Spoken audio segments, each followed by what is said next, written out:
Welcome to the webinar. Today we're doing balancing flexibility, security, and cost efficiency in your Kubernetes platform. So these are kind of some basic ideas and everything to think about once you're getting started. But I'll go ahead and introduce our hosts. So I'm Mike Peterson, tech marketing with Loft Labs, and I'm joined by Thomas. If you want to say hi, Thomas. Hi, I'm Thomas. I'm a senior software engineer. Yeah, you thought I'll stop there. No, I'm a senior software engineer at Loft Labs, mostly working on vCluster as well as the commercial offering, vCluster Pro and vCluster Platform. And I'm happy to be here today. And before Loft 2, where you were working on deploying Kubernetes and working in Kubernetes 2? I was before that I was working for a major German enterprise, and I had the privilege, I dare to say a privilege, to work on AWS and deploying things on top of EKS and making sure that everything is scalable and secure, and that if for God knows whatever reason some data center should be offline or availability zone, that things just automatically fail over, that there's no downtime, but also not being too expensive because Yeah. can't do So everything. So I guess that's the big question. What's easier, administering Kubernetes clusters or software development for you now? Like it's less headaches in software development, or it's just kind of like spread out? Oh, so there's different angles to it, right? When you come to software development, you have more tangible results and outcomes. Because either your software passes the tests that you set out to do, if you write tests, right? If you write tests, either your software passes or it doesn't. And you have predefined use cases. With infrastructure, it's more complicated because you usually don't see the results when it's doing well. You only see when it's doing bad. So I would say the reward is a bit personally better when it comes to software development. But from an area of problem solving, I would say both tasks, both jobs are comparable. Because at the end of the day, if you're SRE platform DevOps, you need to solve the problem why it's not running. When you're software engineer, you need to figure out why there's a bug in the code or why there's a race condition or whatever. So at the end of the day, you're going to be dealing with issues after all. It's like when you're managing, it might be like more impactful to get it done in the next like hour, whereas in software dev, you can think about it a little bit longer, maybe. Yeah. Yeah, exactly. Like in software dev, you can easily have someone double and triple review your stuff and be like, hey, I don't like the variable name. And then you can fix it on.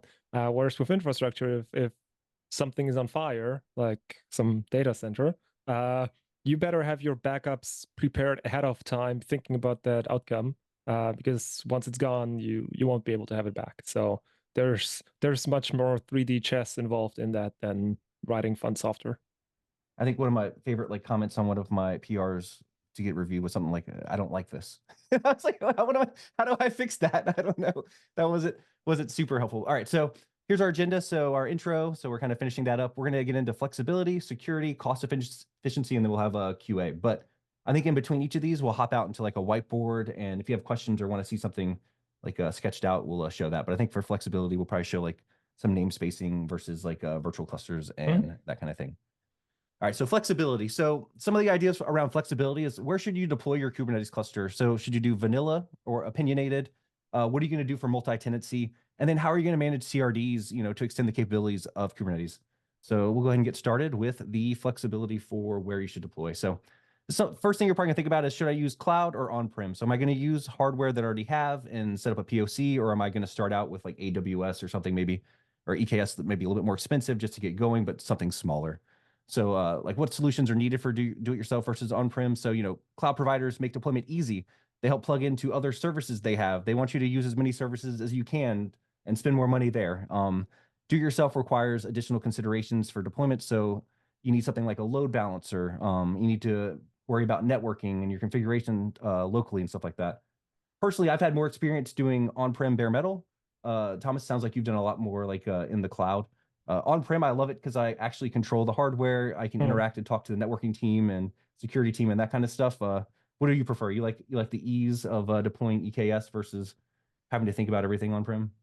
Well, the fun part is if you move into the cloud and, for example, with AWS, um, you end up doing everything all at once. Yeah. Because now you suddenly have to configure identity and access management. You suddenly have to configure networking and VPC. You suddenly have to deal with whatever networking siders you do have and you don't, and free IP addresses, which basically comes down to the same that you had on-prem, right? Because on-prem, maybe you had a networking team that dealt with switches and your network and securing that. But in the cloud, you just have to fill that out instead of an Excel form that you just mail to somebody. So it is much nicer, much quicker. But the underlying concepts, they're the same. Everybody cooks with the same water. There's like no secret sauce in the cloud water.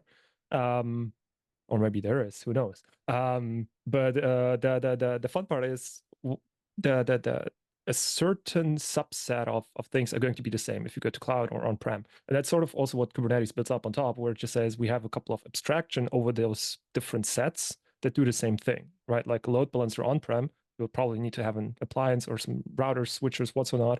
Whereas in the cloud, you will have some software-defined load balancer with hardware acceleration.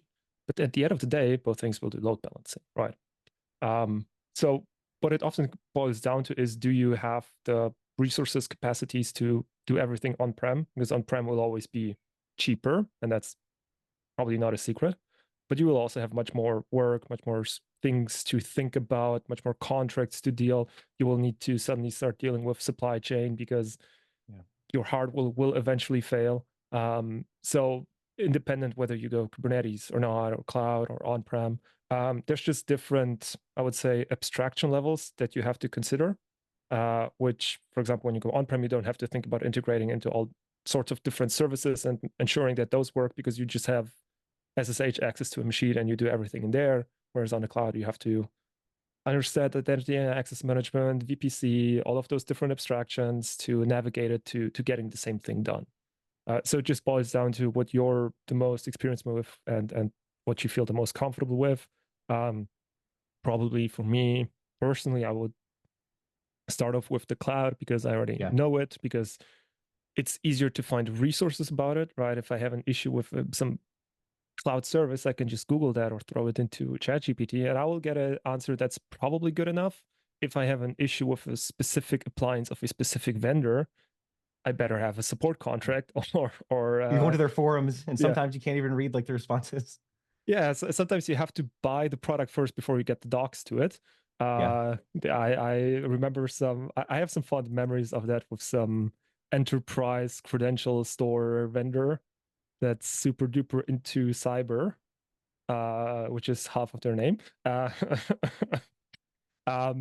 So yeah, it just boils down to where you are at this, let's call it IT journey, whether you're already big enough to go on-prem or back on-prem, if you want to go for some hybrid approaches or just cloud. But it just depends on what team you're building and what you feel the most comfortable with, basically.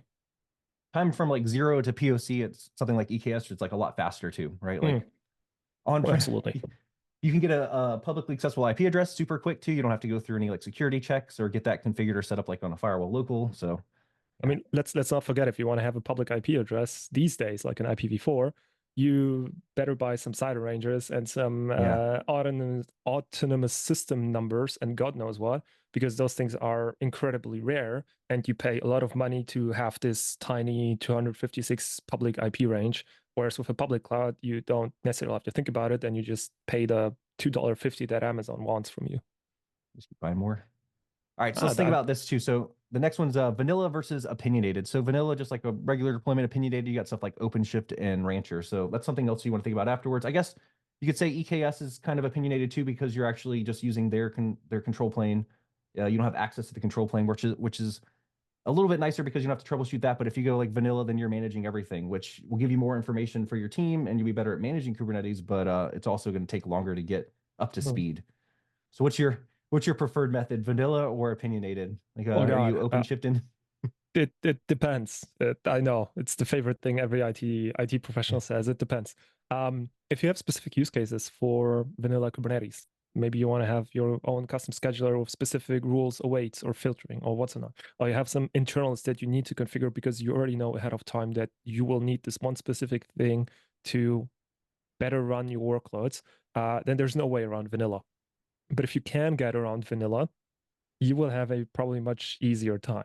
Like when you don't need to configure certain API server flags, you will have a much better time with a managed Kubernetes offering or with an opinionated one that just abstracts it away.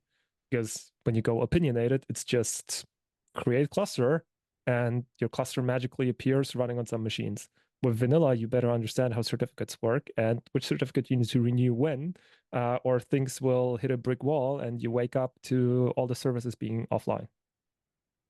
I should put managed within opinionated, like managed being like Yeah. EKS. Like I kind of Yeah. glossed over that, but the idea is like with EKS, you cannot SSH into the controllers. You're just part of Oh, like a group of controllers, right? Like you're not getting the management plane. You're just basically getting access to Kubernetes. So some yeah, people may you're like getting an that. endpoint that you can connect to, and that's it. Yep. All right, let's go to the next one. We're taking a good amount of time on this one. So multi-tenancy. This is where we come up. So should users get an entire cluster, or should you get like namespaces or vCluster? So like, should you give each, this is what happens after you do your first POC, you get it Mhm. working. Now, do you start giving users access to that cluster, or do you set up another cluster for them based on your original POC? Or do you namespace the original one, which can still lead to people like having to step on each other's toes because of security, or do you go to vCluster? So obviously, what's your preference, Thomas, since you're a vCluster developer? It depends. I Yeah. know. I know. Right. So there's multiple angles again at that question. Let's say you're a bank or you're dealing with personally identifiable data.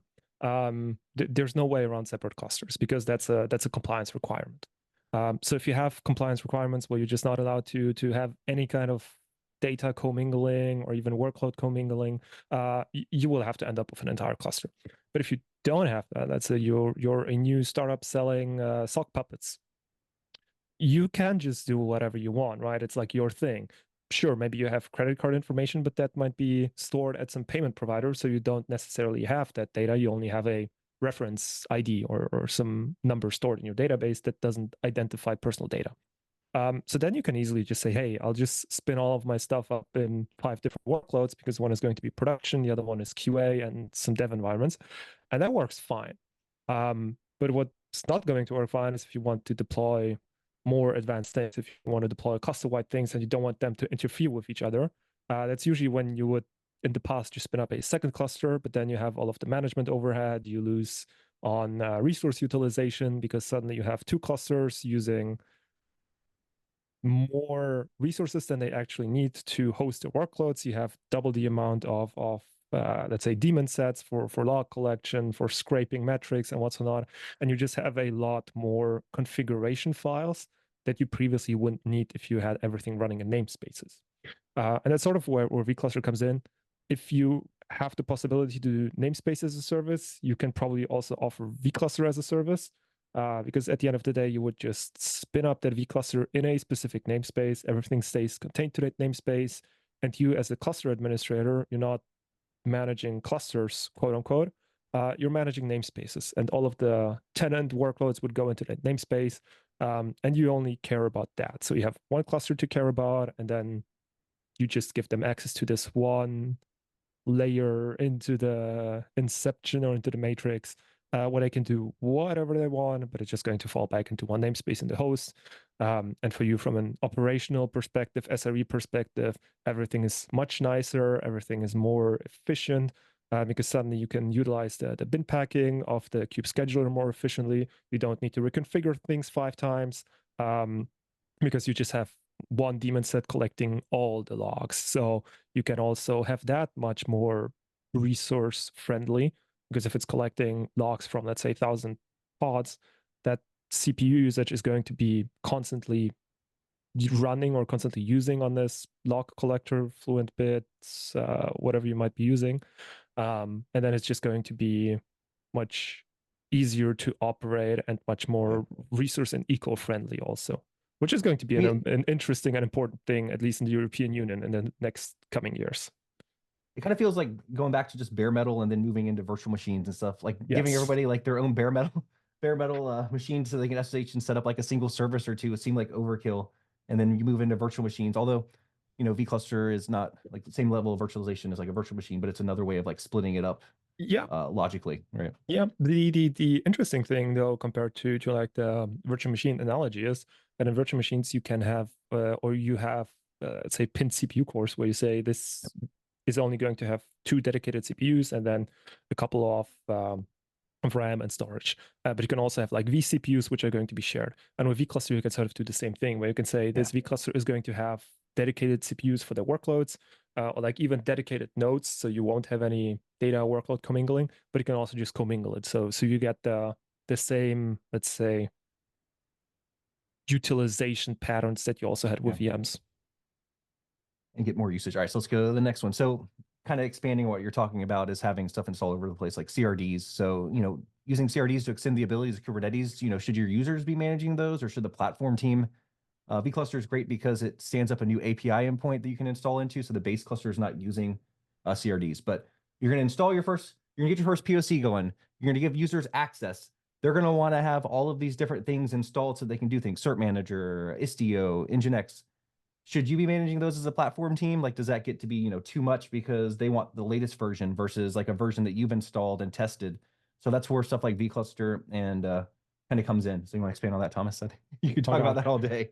Yeah, I could go on all day. But I think what makes sense is to like circle back to Agile. I know Agile, Scrum, what's not, but the core idea of Agile is that you have small teams that are responsible for their things. They track their time, what they needed for a certain task, and then they can predict if they need more or less for comparable tasks in the future. But when you have got those small independent teams, they want to move at their own pace. So let's say you move everything into the platform, that's great because you have a centralized service, but that also means that suddenly the speed at which you're going to be iterating or moving is also centralized. So you're not going to be suddenly able to use a newer version of, let's say, some users use the beta version of the gateway API, but that is now GA. So some teams want to move to the GA version, whereas older teams haven't yet managed to rewrite their manifests. So if you put everything into a platform, into one cluster, all the other teams will have to wait for the slowest team, right? So you suddenly have got the issue where the weakest part in the link or the slowest part is going to slow everyone down and drag everyone down. And that is not necessarily what you're looking for when it comes to IT, when it comes to cloud and on-prem, where you want to innovate and come up with better solutions. And if you have certain teams or the majority of teams that can do that and know how to do that, then there's no reason to not allow them to do it, right? If you, for example, know a lot about bare metal, if you know about how to configure those stuff because you already did that in a previous life, why not let you just do that, but actually knowing beforehand that you know what you're doing, right? Because that's perfectly fine. If I know that you have the competencies to see that this is a vulnerability or that it's not a vulnerability, I don't have an issue with trusting you that you'll do the right thing and that you'll take responsibility for fixing whatever comes up in the future, right? There's not a central team that's going to be like, oh, this is Log4j, we're going to fix it for everyone. But instead you just say, hey, there is this big gaping vulnerability that you need to fix, and then you iterate on it. And now circling back to Kubernetes and vCluster, if you have certain things that you're okay with slowing everyone down, just pull it into the platform, right? If you have something like provisioning virtual machines, that thing probably won't change in the future a lot, right? You can set up a central KubeVirt and everyone can just create their VMs in KubeVirt, and the things won't be changing that much. But if you have like something Ingress, that is probably isn't going to move that fast. Ingress, yeah, that's an even better one. Ingress is probably never going to change. So there's no problem with centralizing an Ingress controller and just removing the need from every tenant to having to reinstall an Ingress controller and suddenly end up with different versions with different configs and different cert managers and what's not. But if you have a team that says we need this one particular Ingress controller, be it Nginx, Traffic, Glue, whatever there is out there, because there is one special thing that they do differently. Maybe they support HTTP3 and Quick, and they want to build up services on this Quick architecture. Then you should give them the ability to just break out of that in a vCluster, spin up their own load balancer, and just take care of it themselves. And then once everyone is at that point, the platform can once again just take that in and offer it as a centralized service. So it just depends on how you approach problem solving and how you approach infrastructure, and where you as an organization and then specifically as a team are heading to and how you want to get to it. It's like everything repeats kind of like I remember, Yes. 15 years ago, developers wanting a different version of MySQL. So like I was using CentOS and it's got like an old version of MySQL. And I was like, oh, I like CentOS because I like the Red Hat variants. And I'm going to install that for everybody. And then you realize, oh, I can't do that. I'm just going to switch to Ubuntu and it's got a much newer version because they don't want to install the newer version. They just want to have something they can do apt-get install. Mhm. So same kind of idea, like having access to something newer if they need it than what I Yes. want to actually install. You see, that's funny that you mentioned that with databases, um, because we kind of moved away from that pattern, right? Because things like MySQL, MariaDB, PostgreSDB, those are database management systems. They're not just databases, which means every time we spin up a new Postgres instance, that thing is managing or could manage multiple databases that are separate from each other in one compute unit. So you can have two different teams access the same Postgres database. But we don't do that anymore because right now every service just gets their own Postgres database. Because we Too easy to came to stand the up. yes, we came to the point where services are written with a certain version of a database with a certain compatibility and with certain feature sets, and where you just want to allow whoever is writing that service to integrate with the database however they wish to, and not force a specific version. Because then you can end up with multiple services depending on a certain feature in a version of Postgres, which doesn't exist 2, 3 versions down the line, and suddenly everything breaks. So instead of that, we just said, hey, just create everything yourself and manage that. And it's sort of like with Kubernetes in here. You could argue that vCluster is sort of like this instance for each and every service, each and every user, where they can do whatever they want with that particular version without impacting anyone else. Yep. All right, so I wasn't going to whiteboard, but I think we would take a little bit longer on this original one. We'll save Oh, yeah. whiteboarding and we'll do that kind of at the end, I think. And if you stick Cool. around and you want to see something like drawn out, we'll do that. So let's get through the slides and then we'll do some whiteboarding, which should be fun, kind of closer to the end. But if you have questions, like I said, post them in Q&A. If you want either of us to expand on something, just let us know. All right, so security. Now this is something that having My managed passion. POCs and like doing, yeah, you got to experience this a little bit more in production. And with bare metal, I got to avoid it a little bit more because everything was kind of uh, internal and I didn't expose that much. But what we're talking about here is get some stuff done or focus on security. Easy things you can do to get started. Investing time in RBAC and then removing the need for end users to even interact with Kubernetes. That can kind of save you even more time. All right, so security. So getting stuff done or focus on security. So it depends on where you deploy, right? Like cloud deployments, you might be exposing to the internet immediately, which means you probably want some kind of security or some kind of idea about security or something like actually going. And then IAM too is kind of difficult to get started with. I think if you've logged into AWS and you looked at the identity management, the first thing you think is like, what am I supposed to do with this? And you probably immediately start reading. I'll get you to talk about a second, Thomas. I'm gonna go on-prem. You're going to require working with networking and security teams. Maybe you've got like a little bit more interaction locally, and maybe it takes a little bit longer because you have to go through approvals. Whereas if you just deploy EKS, you can probably do whatever you want and get away with doing anything quickly and get a POC working. But you're not going to be probably secure unless they've kind of looked at it. What do you think about getting started with identity management? Oh god, it depends. No, I'm just kidding. Yeah. Yeah, yes. So the thing with identity and access management is one thing, where you can have whatever kind of system set up that is going to grant you certain actions. But when it comes to security, you have the operational security that somebody is not allowed to breach you. But then you also have got the, let's say, physical security, where you also need to be encrypting your things, because let's say somebody breaks into the data center and steals a hard drive. Right, those things might not happen, but there is a small chance that it might happen, right? Just like there's a small chance that a data center might burn down. So there are certain things that you also cannot configure after the fact. So if we take a look at cloud managed Kubernetes, if you want to configure your secrets to be encrypted with a cloud managed KMS solution, you can only do that at cluster creation time. And you're not going to be able to retroactively fit that in. Or you could, I don't remember anymore. But there are certain things that are dependent on the config and the spec that you push in at the beginning of your cloud journey, of your cloud deployments, which you could potentially somehow shoehorn in on-prem world, but it wouldn't be that easy to do either. So it sort of depends on what project you're going in and what kind of requirements you have. Because if all that you're trying to do is to just spin up a Jupyter notebook, do some data processing, come up with an ML model that solves your problem, you probably don't have to think that much about security. But if you have something where you are constantly processing user data, think of something like Apache Spark or Apache Flink, which is big, massive aggregation systems for user data. You probably want to think about protecting your data in transit and at rest.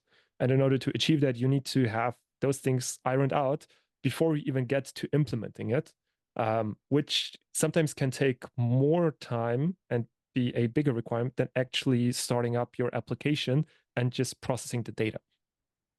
So I would argue it depends on where you're at. If you're just doing the sock puppet shop, the only thing you probably need to care about security is TLS and having a secure database password. If you're processing medical records, you probably should start with the security first and then look how you can implement certain algorithms that are compliant with the security. Yeah, I think for the security team, they would prefer you to always start with security first. Like, but Yes. realistically, that's also kind of hard to do because then it might slow down what you're trying to work on if you're just trying, like you said, try to show off something that's super easy that doesn't really need all these hoops to jump through, just to show like that it's And viable. sometimes it's not worth it, which Yeah. is probably not the thing you should be saying. Yeah. But yes, if you have a small POC that's 1 or 2 weeks, you probably don't need the strongest Cypher suite available because it's there for 2 weeks, and after 2 weeks, it's gone. So the only Yeah. thing that you would have to look out is that within those 2 weeks, there's no data that could be compromised. But outside of that, I would argue it's not that bad if after a week a public IP address EC2 instance is going to be deleted, because in that 1 week nothing really happened, right? But And don't also take harder my word. if you're a startup and you don't have a security team or anyone that's an expert in security too, it makes it a little bit more difficult to get started with Yeah. security first. All right, so easy things to get started with in Kubernetes, it would be something like network policies, namespacing, like virtual Mhm. clusters. Like that's something you can do that'll at least keep users from stepping on each other's Mhm. deployments, or being able to expose, traffic or something like that, so they can get access externally. Now that's a great thing that you mentioned with the network policies, because I would argue that network policies is something that you should start doing at the beginning of your journey or Okay. when you start off with Kubernetes, because it gets increasingly harder to retroactively fit in network policies into your Kubernetes cluster. Because once you have a database going, once you have your own custom application going, and some other components, operators, controllers, what's or not, you're not going to be able to easily just start network policy and firewall blocking what's not, because you're going to take your system offline with just one incorrectly configured network policy. But if you start off with a dev cluster and you just do everything right from the beginning, where you say my backend application is allowed to connect to this Postgres database, then you will have your application deployment right alongside your network policy, right alongside your database, and everything will be working fine. So that's something that you should probably start doing at the beginning. The same as with namespacing. When you have namespaces, you're not going to be able to move a workload from one namespace to another one. You will have to recreate it in that different namespace. So let's say you have a database like a Postgres database, you would have to shut it down completely and then recreate in a different one. Or you create a completely new one with the backup of the old data, and then you remove the old one. So there's certain things that you can't change even in Kubernetes, and things like renaming namespaces is not possible. And what's neat about a lot of this stuff too is that a lot of people have already done this before. They've done all these things kind of before with virtual machines and other things. Like you Yes. can translate your network policies that you have for your application that's running on a Mm. virtual machine into one of these. It might take like a day or two to kind of figure out what it wants and some testing and everything, but none of this stuff is really that incredibly new. It's all based on things that you've done before. Even like Ingress and stuff is just based on Nginx, like running somewhere and doing like path mapping and stuff like that. Like it's Yeah. not super different, right? Like it's IP tables underneath a lot of the Yeah, stuff too. exactly. That's the fun part about network policies. Technically speaking, it's just firewall configurations with a fancy YAML file. Yeah. So it makes it look easier and prettier to do, but it's the same Yes. old thing. All right. So and then also RBAC, right? So you've done some network policies and stuff, but then you start worrying about like what your users can and can't do, what you want them to be able to deploy. Like you want to limit them to what they can do, and then limit traffic between workloads. That's kind of more like network policy. Mhm. But what would you get started with RBAC first? Like, would you start deny everything and then set up permissions for people to have access to do a small Yeah. amount, or do you just give? Yeah, I think by default, RBAC is right now denying everything that you have. or should be doing that. And then you just incrementally add whatever your user or your service needs. That's sort of the least privileged approach, where you ensure that when there is something happening, the blast radius is as minimal and as easy to audit after the fact. So security was also audit logging, but we're not going to get down this rabbit hole.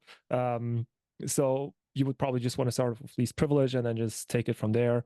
And that same also applies to workloads. If you have a certain operator for Postgres databases, you probably don't want to give it more permission than watching that CRD, creating pods, maybe deployment stateful sets and services, and leave it at that, right? That workload doesn't need to be able to access pods in a different namespace. That workload doesn't need to be able to modify pods in a different namespace, because all it has to do is to just create that deployment and put some credentials into a secret and then just leave it at that in this one particular namespace.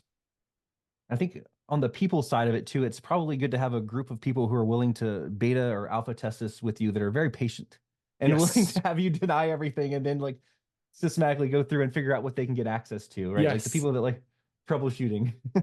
And that's also funny because that's exactly the same thing or approach that you would take with network policies. Because by default, you would just say network policies deny all, and then you would have to have some patient developers writing their firewall rules, allowing access to the database for that service and giving themselves access to that and what's not.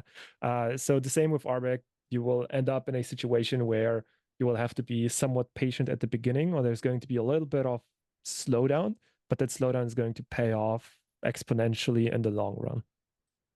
All right, let's go next one. So now this is the end goal, right? Like removing the need for end users to interact with Kubernetes at all. Like if you can get to a stage where you just got your developers, pushing a PR or something like that, and you do preview environments, they don't actually have to touch Kubernetes, but they can just see the end result where it's like running. Then like that's kind of where you might want to get, especially if you've got a ton of developers touching it. Well, you don't really need everybody in there with access to the Kube API. You don't want everybody having access to deploy your CRD or anything like that. You want to kind of automate some of this, right? Like with, like I say, PRs, but also there's other ways you could do it. Let me actually read what it says out here. So start by providing users with automated workflows to deploy their applications for them. Require some configuration and communication to update templates, so like Helm charts and stuff like that. Requires time spent documenting how the process works. So you might have to document it more. You might have to create more charts and like lead them into it. But if you can template it out and they don't actually have to do anything, they just change a couple of variables, then that makes it a little bit easier with security than giving full access to everybody. Thomas. Yeah, I completely agree. Right. So the entire idea of Kubernetes is that you say this is my desired state, and then some magic in the background actually moves into this desired state. And the idea of, for example, putting something into a Git repo and then doing GitOps, the idea of exposing an API that puts that into some database, that is the core idea of Kubernetes. It's not necessarily you exposing Kubernetes to everyone. It is you introducing those abstractions that lead to a desired state that you want to be in. Be it that with an operator creates a database for you, or be it with some endpoint that is going to provide you logs for your service. All of those things sort of fall into this combination of what's the thing that I want and how do I get there. Awesome. All right, let's go to cost efficiency. This is what we're all about too here. Is okay, so do you want multiple clusters or do you want to optimize on less? So we kind of touched on this previously. We were talking about like putting more users on it, like even like virtual machines and oversubscribing even almost, and then planning on workloads to be scaled up and scaled down. But the idea after you've done your first POC is, do you want one big cluster or you want many small clusters, right? Like one big cluster might be kind of expensive at first. You might not want something that large, but if you start throwing like a bunch of users on the same cluster, then that might be the better idea. Also, you're gonna need it in different locations. If you have people in the EU versus like the US. So sometimes you might have to have, not one big cluster, multiple clusters. And then you can split those clusters up with namespacing and vCluster, like we said before. But also it depends on your use case. Like Thomas was saying, with like banks, you might need to actually have many small clusters that are handling different things in different locations based on data privacy rules and stuff like that. So you want to touch on topic one, I'll go to topic two, Thomas. Oh yeah, sure. Right. So with the big and the small clusters, it depends. Because oftentimes you probably want to go for the bigger one, not for the fact of only consolidating your workloads and efficient bin packing, but also the fact that you as a platform team or as a DevOps practitioner can much easier estimate an average utilization, average baseline for your resource requirements, independent of individual tenant actions. Let's say you have 20 teams and 20 teams have 20 vClusters in this one big cluster. You will know that on average, you will probably use around, let's say, 40 CPU cores and maybe 200 gigs of RAM. So you can already go to your cloud provider and just get reserved instances for this size for 1 year. So you pay even less. Or you can, when you're on-prem and you see, all right, we're using 20 CPU cores or 40 CPU cores and 200 gigs of RAM, you can just buy those machines and you will be very certain that those machines will be utilized in this amount. If you start creating many smaller clusters, you will end up with partitioning, because suddenly you will have some VMs that might only be utilized, let's say 50, 60, 70%. And usually in Kubernetes, you want to leave some headroom for bursting, for system workloads and what's not. So let's say you have 10 VMs at 70% utilization.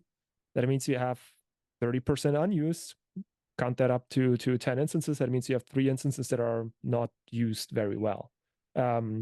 So if you suddenly combine that and you extrapolate it, you will end up with, let's say, 30 unused compute instances or machine instances that you could save much easier if you have one big cluster, because suddenly the bin packing is going to be more efficient, which means you have less wasted or less idling resources in the cluster itself. You also got to think about like spin up time too, right? Like with Yes. larger cluster, you can kind of like add padding to say, okay, once I hit this amount, I need to add another worker so that I can have more workloads running. Whereas like many smaller clusters, that might take another like, hour for it to come up, instead of this just being like, well, I have that buffer and it'll be up when I need it. Yeah, I mean, it also depends on the scheduler, the autoscaler that you're using. Because if you're using something like Carpenter and you're on AWS or Azure, that thing is amazing. It's super fast. The instance is probably there in less than a minute. I think I tried it out today. It was like 40 seconds. That thing is amazing. It also does workload consolidation and what's not. So I'm not making a case against that, because that is super dope technology.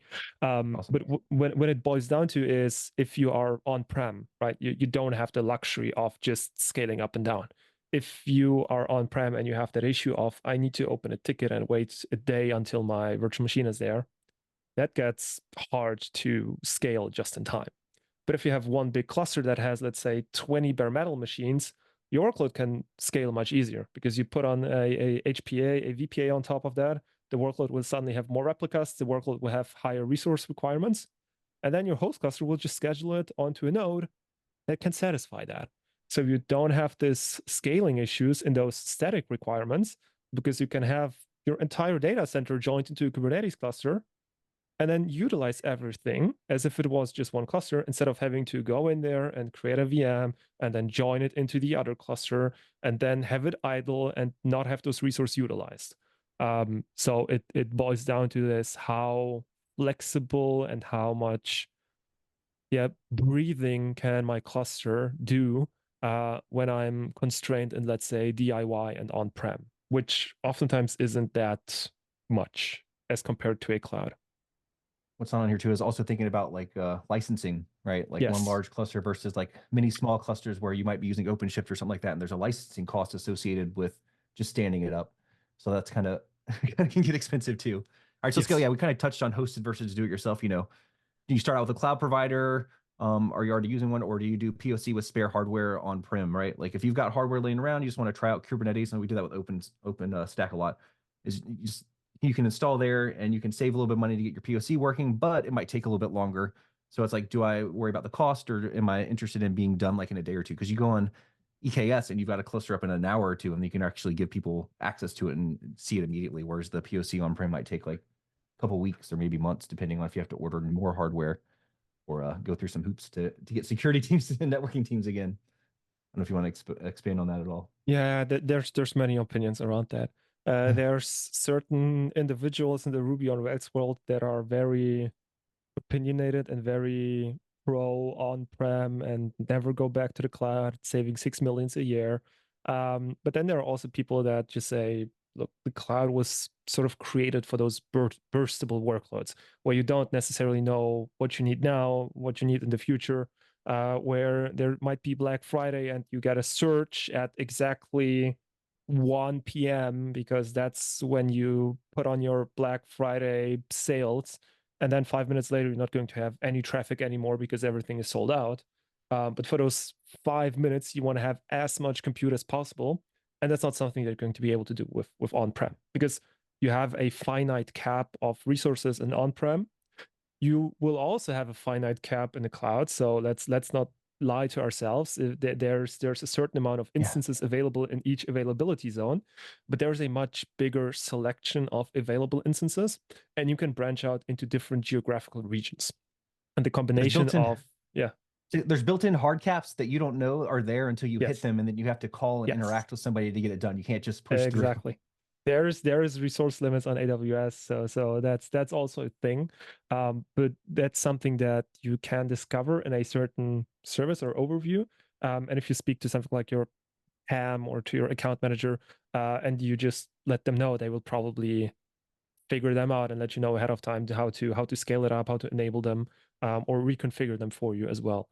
But yes, when it comes to capacity planning, the on-prem world is much harder. And when it comes to something like doing a quick and dirty POC, where you just want to try something out, it will probably be much less headache of doing it just in the cloud because you just spin something up. It's just there. You don't have to care. If 2 weeks later you delete everything, everything is gone. If you want to quickly spin up something on-prem, you better have the resources. And then 2 weeks later, you're still going to have the resources. So you need to do something else with it. So working for a cloud provider previously and seeing like the cost on things, I am so, I don't know, hesitant to always deploy somewhere. And I'm always making sure I delete it as soon as I'm done, even though it's like maybe Yeah. like $1 or two if I let it run Yes. for like another hour. But like I'm so quick at that. But also the advice, people are saying, oh, we're saving like 6 million by being on-prem. You have to think about the size of your company, because if you're a small company who cannot hire those Kubernetes engineers, then doing it on-prem is not going to be as easy as it is for some larger organization, right? Like they have the people and the manpower to get it done, but you might not. So you might have to go and pay a little bit more for AWS, which might save you from being able to hire like multiple like $200,000-$300,000 Kubernetes engineers just to be Yeah. able to get the POC going. I would argue that if your cloud bill isn't at least a couple of millions a year, it probably isn't worth it going on-prem. But don't take my word of that's just my personal opinion. Yeah. All right, let's go. So build or buy self-service. So, should you use tools built by the community like kubeadm, or should you deploy with guidance from a vendor like Red Hat for OpenShift or Rancher or something like that? But then that's also going to, I think, depend on how large you are, how much resources you have, how fast you need to get it done. I don't know if I think you have some opinions on some of these, Thomas. Yeah, I mean, if you're a startup selling sock puppets, you probably Mhm. don't need support contracts, you don't need the stability, you just need something to sell your sock puppets and just have sales and do revenue, right? You don't necessarily care about stability, about all of the other things around it. But once you have your sock puppet business established, your number one sock puppet seller on the internet, you probably want to put that into solid concrete so that your platform will still hold strong in the future.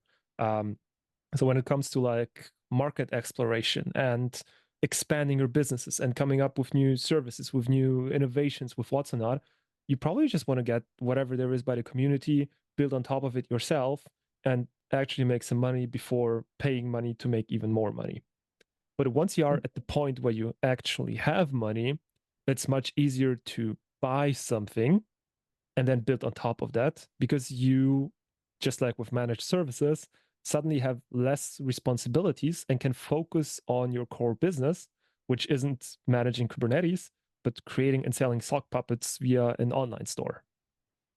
And I would argue the community is good to up to a certain point too, right? Like it's good if you have time and you can ask a question Yes. and wait around for an answer and Yes. and figure it out. I mean, if you need something that's like immediate, then that's when you need to probably like pay for like support somewhere so you can actually get Yes. priority. But for the most part, the community is interested in solving problems. Like there's a bunch of people out there in Kubernetes that like to just solve problems. So they will help you figure it out just because of their own interest and like Mhm. self-interest in it. But there's something I wanted to mention too, what you're talking about, like scaling up and down too. There's a really good HBO talk at KubeCon where they're talking about how they scaled up for like Game of Thrones episodes and like that Mhm. huge spike of initial like scale up and then scale down and how that works. So if you're looking for like a good talk on like what he was talking about previously on scale up and down, I would say look for HBO KubeCon Game of Thrones. Super Mhm. interesting talk. All right, so we're kind of made it to the Q&A. I think we'll whiteboard some stuff too. You can kind of show off some vCluster stuff. But I don't know if there's any questions or anything like that that anyone has. If you want, you can post it in chat. Otherwise, I think we're gonna mess around and show off some whiteboarding stuff to see if we can show like what vCluster looks like and some other things. So let me go ahead and stop sharing, and then Thomas, if you want to go ahead and share your screen. We've been wanting to try off the whiteboarding, so hopefully this is interesting to everyone.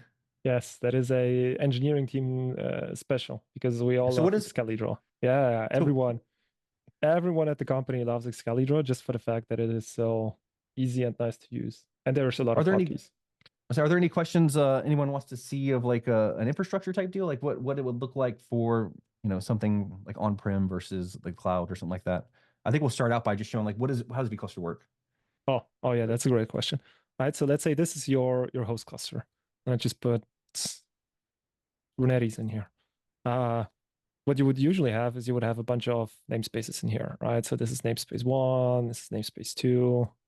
Let's make this namespace 3. Namespace and being like usually you're going to use default. You'll see default's the main namespace everyone uses when they first start with Kubernetes, and eventually you're going Yes, to create more namespaces and deploy into them. you'll have a default one. Let's say you create a QA one, and then you'll have a prod one.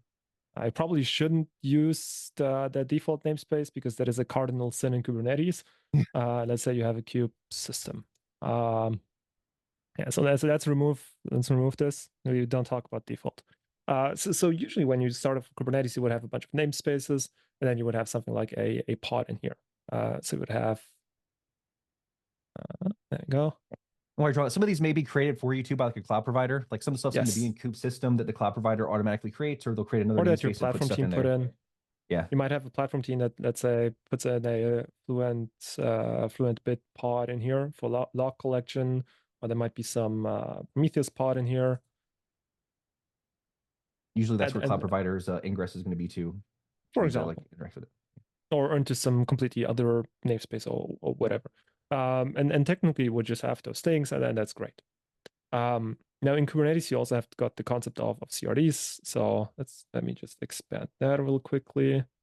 There you go. And you would have something like a CRD where you can say, what are we going to do? Let's make this a database CRD. Maybe CRD. And the nice thing is you can just have those CRDs in one namespace, you can have them in another namespace, and everyone will get the same thing, right? Because at the end of the day, there's going to be some controller in the cluster that's going to say, all right, I see the CRD, I'll just turn that thing into a database. So take this, move this down, and then we're going to have a database pod.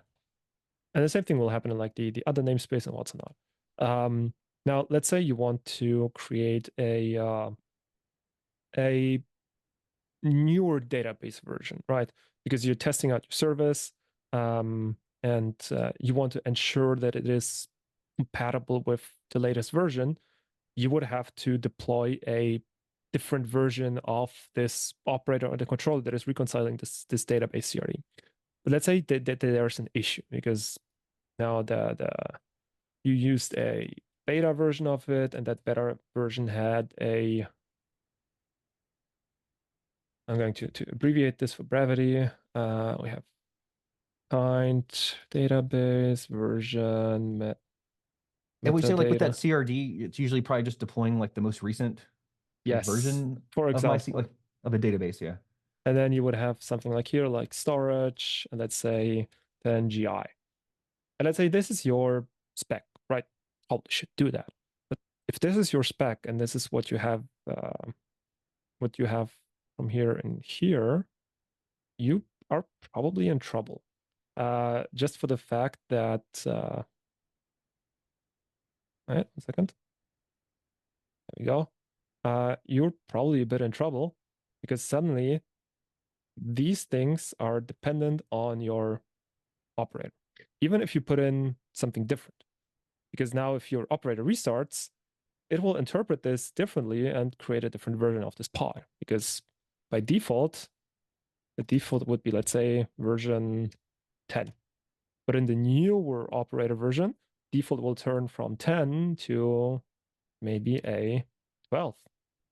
So suddenly, the moment you have some spec in there that doesn't pin the version, this pod would get replaced as well as your production one.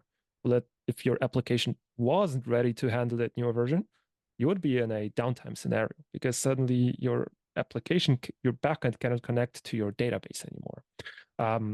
And even if we do the pinning, so let's say we actually did the right thing and just said, all right, we want to have version v10 in here. That's great. But let's say that in this newer operator version, the CRD itself changed. So suddenly we don't have this. We suddenly don't have this as a spec anymore, but we have a different field because fields can change. So instead of storage, it's now called, let's say, PVC size. And then we have a version. Or it's called into PVC. And then there's a subfield that's These just could be like called Helm subs. charts too, right? Like with values that you have where you've got these YAMLs set up and you've got these values people are putting in, and then it's just the wrong thing. Exactly. And now let's say that the new operator version that you want to use is using different fields. It's using PVC, it's using size, and it doesn't have a compatibility layer built in that checks if there are old version sets, because all it did was to just go from v1 beta 1 to maybe v1. So the problem is that thing, even if it's updated to the newer version, the operator wouldn't recognize the storage spec, and it might just be empty, right? There might not even be any storage attached to it. So suddenly, if this is also provisioning your production database, you're in a bit of trouble because guess what? This thing suddenly will restart because the spec is different than what exists in the Kubernetes cluster. And then suddenly this pod will not have a PVC anymore because it never specified PVC size 10. So you're in a bit of trouble. Now, the way that vCluster solves this issue is by just saying, hey, instead of having a central controller doing this, each namespace can just have its own. That's not something that you can do in standard Kubernetes, because the issue is that CRDs are cluster scope resources, right? So if I have these specs in here, they are only on the cluster level. So we can't do this, right? Like I can't say this namespace is going to use the v1 beta version, whereas this one's going to use v1, because there's only that one thing, that there's only database. And I can't just update it for one namespace, but leave it for the other one. But the way it's in the API, yes, right? Like it's in the it's API in the when you API server. It's not in the namespace. It's in the API server. So technically speaking, it looks something like this, right? It's outside of your namespace. You can't really change the custom resource definition, but the custom resources are living within your namespace, but not the definition itself. Now, the way that vCluster approaches this problem is by saying we accept this limitation or shortcoming of Kubernetes, however you want to call it, by just wrapping it into its own virtual Kubernetes cluster.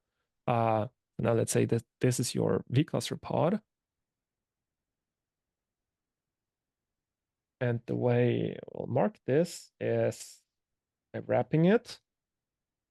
Now we move the QA out because that is our namespace. And now suddenly this is our vCluster. And the advantage of this virtual cluster instance is that this CRD, while cluster wide, only lives in the vCluster and in the v virtual clusters API server. So it never affects the outside world. It never affects the host Kubernetes cluster. It only lives in here, and it's not even getting synchronized into the host. And you can do the same for production, right? So if we draw in a new drawing here, or a new and then for like each bounding vCluster, box. you're getting like a new API endpoint, like you're saying, right? Like so you're Exactly installing this that. CRD into a new API endpoint, which isn't the base cluster. Your users are going through a new API endpoint that's not the base cluster, so they don't even know about the base cluster. Yes. And the great part is for you as an ops team or as an end user, as an administrator that is taking care of the underlying Kubernetes cluster, you don't have to think about any of those things that happen within the vCluster, because all what you see, and I'm going to replicate this on the side, all that you see as an ops person is this is a namespace, and these are the pods that exist in it, right? You don't even know how those pods were created. As an infra person, you see there is pod A and there's a database pod in this namespace. And you do the same with QA, you do the same with prod, it's just there, you can monitor it with your one fluent bit pod deployment, with your Prometheus pod scraping, all of those things. But from a tenant perspective, they just have an entire cluster that they can do whatever they want with it, so long as they don't hit any issues with the host cluster with, for example, validating admission policies or validating webhook or mutating webhooks or what's not. No, mutating webhooks are fine, but the validating ones can cause issues where you do something like privileged containers, but you're not allowed to do that because it would break isolation. So from an end user perspective, it's great because me as a user, I just have freedom to do whatever I want in this cluster. Me as an administrator, I only have one unit that I need to take care of, and that's it. So we have a very clear separation of concerns where I can say, hey, if you want, I can do the log shipping for you. I can do the metric scraping for you. Just put some annotations on the pods to tell me how to do it, or maybe use the Prometheus operator. Then you can also have the Prometheus custom resource synced from your vCluster into your host cluster. Because what we can also do is, let's say, this is your Prometheus scrape CRD. I've got, no, it's called external monitor. I'm sorry. Prometheus scrape CRD slash external monitor, if I remember correctly. And we can do the same here. And then what happens when we go in here is you would also have the CRD, because we explicitly configured to take those CRDs from the vCluster into the host. So suddenly my Prometheus pod sees, hey, this is the scrape config that exists in this namespace. I'm just going to scrape this pod or this pod, whatever is configured in there. And for the end user, all that they see is, all right, I put in my scrape configs into a custom resource, and it just works. It just gets scraped by the platform pods that I don't necessarily have access to, that I don't know how the data is persisted, that I don't have to interact with, because me as a user of this platform, of this Kubernetes cluster, of this vCluster, I only have to care about my services, right? I only have to care about pod A and about the database pod and about telling you how to scrape my stuff and how to collect my logs. Logs are just standard. For scraping, you just tell which endpoint, how often, how you want to have maybe the data compacted and what's or not. But for platform teams, it's just much simpler. It's just namespaces. It's Kubernetes native. So it's combining the best of both worlds, because namespaces as a service are great, limited. Provisioning a vCluster for everyone, provisioning a cluster for everyone is oftentimes not that easy and cheap. And vCluster combines both of it, where it says, hey, let's just stick to namespace as a service. Let's get the most out of your resources that you already have, but let's keep it as manageable as possible. Like, we're talking from the user standpoint, but then also this translates to, like, just throw this in Argo, and then Argo knows how to deploy into it. Like, you want another cluster to deploy into, you can use something like Argo. All right, let me go ahead and we're running a little bit late. Thank you everyone for spending so much time with us. Let me go ahead and give us an outro, Thomas. If you want to stop sharing, I'll go and share the slides and show some info about like how you can find out more. All right, so thank you everyone for joining. If you have any questions or anything like that, join our Slack. You can go on the vCluster channel, any other channels. We got DevPod and some other products that are pretty awesome. Follow us on Twitter. This will be on our YouTube channel after I'm done editing and then uploading, so sometime probably this afternoon. And if you want to follow us on LinkedIn, there's some information.